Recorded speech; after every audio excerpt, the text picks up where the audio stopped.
Hello dear children, I am Dr. Shalu Murgal and hope you are fit and fine with your loved ones and adapted yourself to the routine online classes. Today I am going to teach you the topic on history, that is Vedic civilization of class 6. So before going into the details of Vedic civilization, I want to tell you that in your previous chapters you have learned about the downfall of the Harappan civilization, and there you have find it out that major factors for the downfall of the Harappan civilization was the coming of Aryans, which is the present topic of our lesson. The question comes into our mind, which arises into our mind, that who were Aryans and why they invaded India? These two questions are related to the Vedic civilization. So, children, who were Aryans first?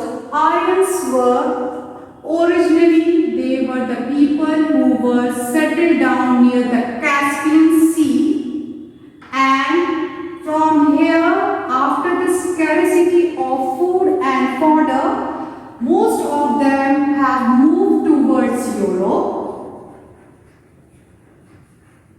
Some have moved towards Iran, and most of them moved to the northern parts of India after crossing the Hindu Kush mountains. They have crossed the Hindu Kush mountains and they started settling their lives near this area, which is known to be as Sapt Sindhu. Sapt Sindhu. Sapt Sindhu means, children, the land of Indus River with its 7 tributaries. Here they have started settling down, and when they have started settling down, they were known to be as Indo-Aryans.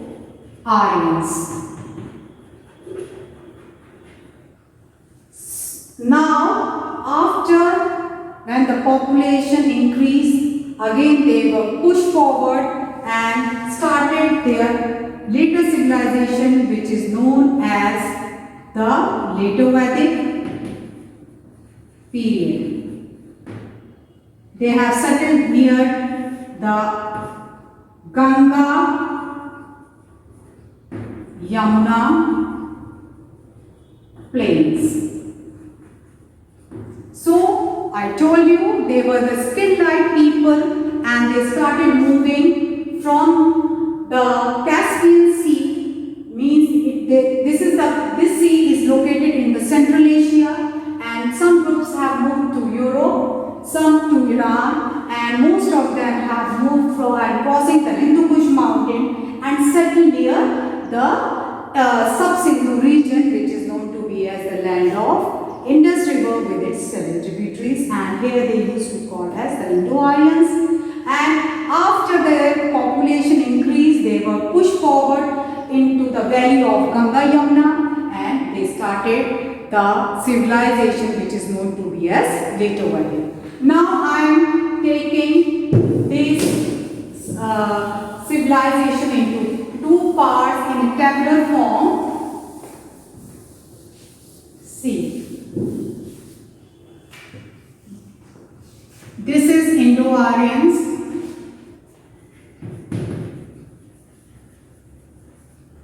Now it is divided into 2 parts. First one is the Rigvedic period, which is known to be as the early Vedic period. And it is the starting date of this period is from 2000 BCE till 1000 BCE. Now in the later Vedic period, which is known to be as epic period,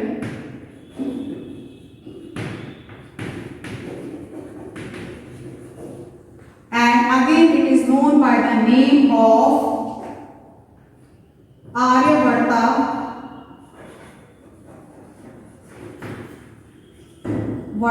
or you can say it is the later Vedic period. The starting of this period is from 1000 BCE till 600 BCE.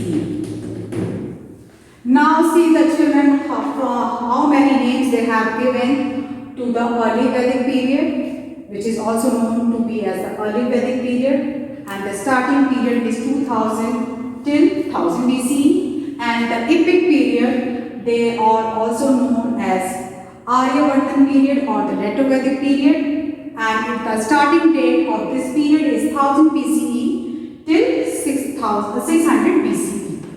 Now children, about the Rig Veda, as you know that historians and archaeologists have worked to find out the history of different civilizations, but in Aryan civilization, or you can say in the Vedic civilization, many historians found the books which is related to Vedic. They have found the Vedas there, and the written Vedas or the literature which was written and in that period is known as Vedic period or the Vedic civilization. First one is I'll tell you about the Rig Vedic. In this, maybe 4 Vedas were written. What are those Vedas?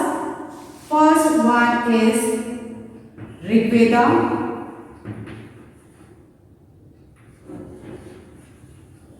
Second is Samveda. Third one is Atharvaveda.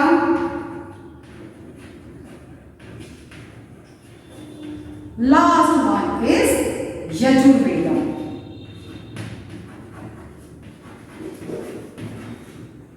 These 4 Vedas were written in the early Vedic period, and among them 4 Vedas, Rig Veda, were the oldest one, children.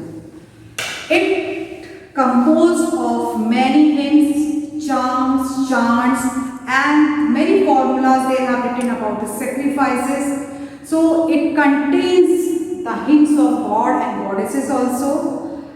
They used to, believe in one God, means one in many and many in one. Like they used to worship nature gods. For example, they used to worship Varun, Indra. So many gods they have worshipped as a nature god, but the philosophy behind it that they used to perform prayers in the open. They never used to construct the idol or shrines or temples anywhere in the history we have seen. So they believed in one God only, and which highlights in the Rig Vedic also. This also tells us about the features of their cultures, and it consists 1028 hymns highlighting the economic, philosophical, political and social life. So this is all about the Vedas I told you, and among this is the oldest one, that is Rig Veda. In the later Vedic period you will find out that many Upanishads, Brahmana, Darshan, Shastras and Sutras were written, which throws the light about the civilization which they have adapted in that period. So this is called as Aryabharta, or you can say the later Vedic period. Now children, first I tell you about how the conditions were there in the Vedic period. Now we will talk about the Vedic civilization. Now again I am telling you in a tabular form. This is Indo-Aryan civilization.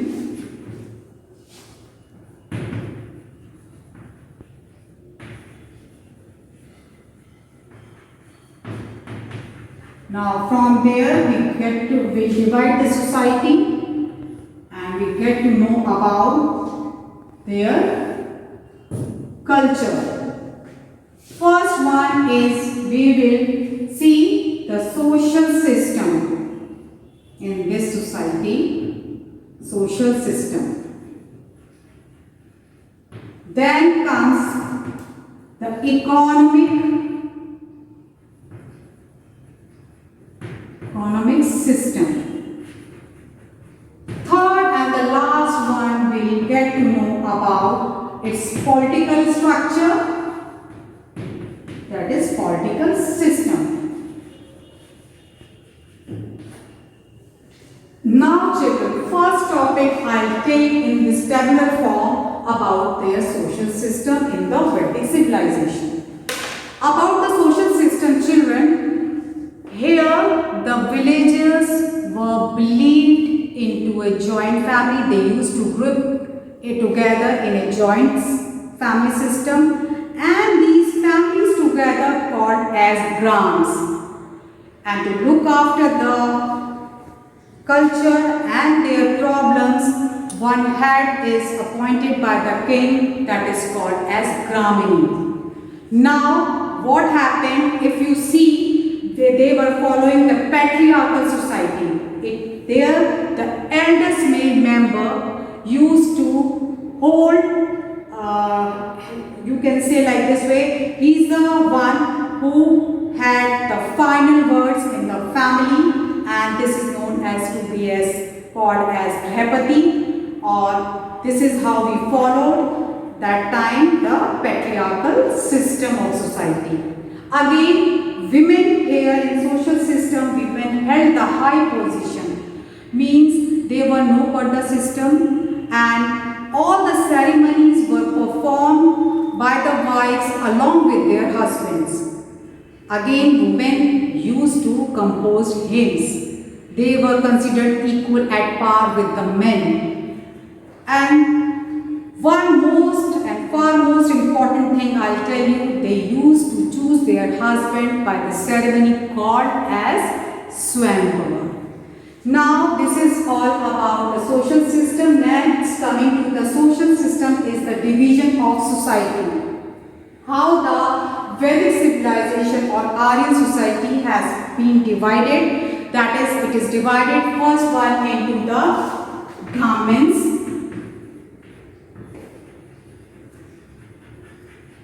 second one Kshatriyas,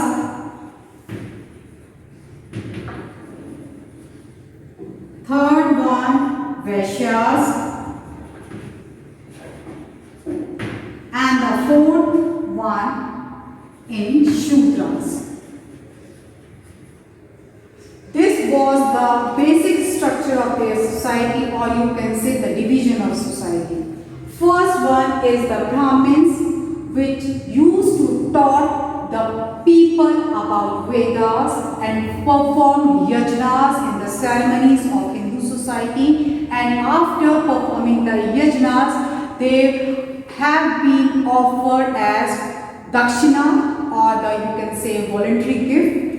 And in this, next come in the hierarchy is the Kshatriya, and in Kshatriya this is the ruling class, you can say, who used to govern and control the whole territory. Next in the hierarchy, the third point is about the Vaishyas. These people were engaged in trade and commerce.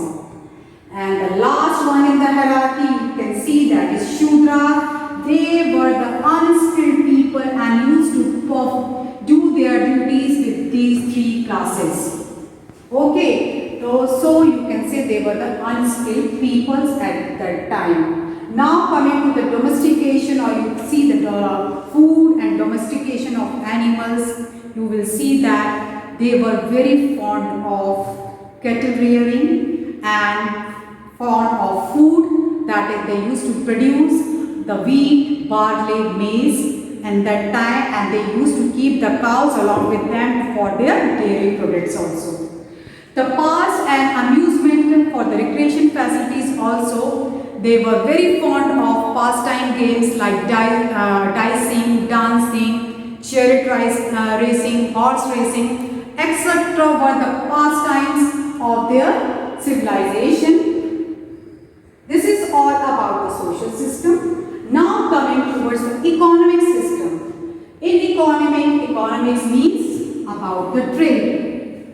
As you know children, Aryans were the agrarian type of society in which the agriculture was the most important one. How they do their agriculture, they used rain. Rain was considered to be the most important for their agriculture, and they used to plow their field with a pair of oxen. So in this you can say that cattle rearing and again cow is considered as a social status. In this you can say people used to consider, or the family is judged by the in their status for having the cows with them. So cow in that time used to called as Agni. Still in the present scenario also we see that it is prohibited as cow slaughtering or killing of any of the animals. Same is the case with the Aryan civilization, that cow killing is totally prohibited. Now, what about the economic system? They considered cow or cattle to be as part in their barter system. They used to exchange the animals with the things. And after the long period of time, they have invented or discovered the coin called as Nishka. Then later on, they use this coin for the trading purposes. One thing most important I tell you children about the economic system, that iron was the hardest tool which was discovered in 1000 BCE. Means it was discovered after the early Vedic period. This is, you can also say, this is the demarcation between the Vedic period and the later Vedic period. Iron, before that, in the early Vedic period, you will see that bronze and copper were used. They are called together as ayas, and after the invention of iron, the period has been divided into two parts. That is called as the later Vedic period, and iron as the hardest metal they used to give the fine shape to the weapons in the armies. Now coming to the political system. In political system, I show you one hierarchy again. I describe the function which is there. The king used to deal with their decentralization policy. Again, I draw one table for you for your better understanding of the political system.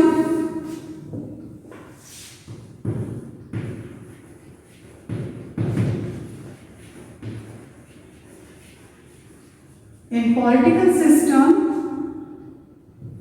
first in the hierarchy children it comes king, then comes Purohit,